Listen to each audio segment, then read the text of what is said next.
So let me have a final reflection. A lady wrote me yesterday, Wednesday in the mailbag, a lady wrote me and asked me about street preaching, people coming up to you in street preaching. She wrote me, I gave an answer where I said I've never really liked it. And she wrote me a very sweet letter basically saying I should give it more of a chance. I just remember when I was not a believer, people coming up to me on the street and saying, have you heard, there's a Jewish carpenter who was born of a virgin and rose from the dead. And I was like, whoa, a Jewish carpenter? Are you kidding me?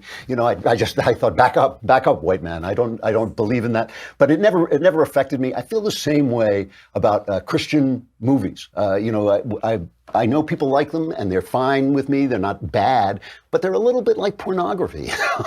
Like pornography, you look at pornography, sex is a beautiful thing. I mean, if I had to make a list of my one favorite thing, sex would be on the list.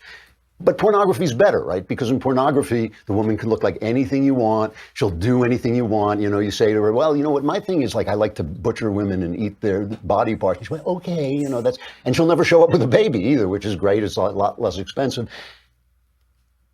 Pornography is better than sex because it's not human, right? And I feel the same way about Christian movies. I mean, God is the most beautiful thing. To know God is a joy. It gives you a sense of reality that you wouldn't have either.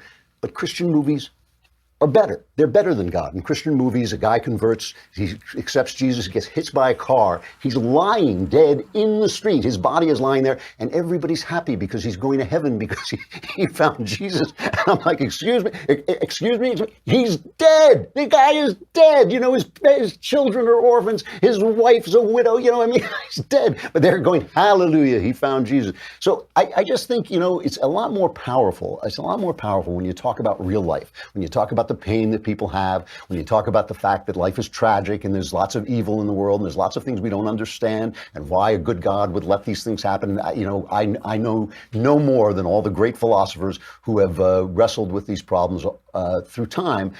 I just think you want to do what's effective. You want to sell the joy of God, which is a joy that lasts through grief, which lasts through evil. It lasts through all the things that actually happen in life. God is God of the real world. He's God of the world of evil and suffering and death. And that is real Christianity. And that's what Christianity is about. Remember, it ends with a crucifixion and a man shouting, oh my God, why have you forsaken me? I think that God is more convincing because he speaks into the tragic mess of life. So that's all I'm saying. I'm not against Christian movies. I'm not against people preaching on the street. I'm simply talking about the effectiveness of that over time as people see what real life is like. The Klavanless weekend is upon us. You're doomed. It's finished. It's finished. Hide under the bed. Maybe you'll make it through Monday. If you do, we will gather here together on Monday, and then I'm going on a trip with Knowles, which now sounds like a really, really bad idea, but at least he's small enough I can hold him up in front of me. I'm Andrew Klavan. This is The Andrew Klavan Show. See you on Monday if you survive.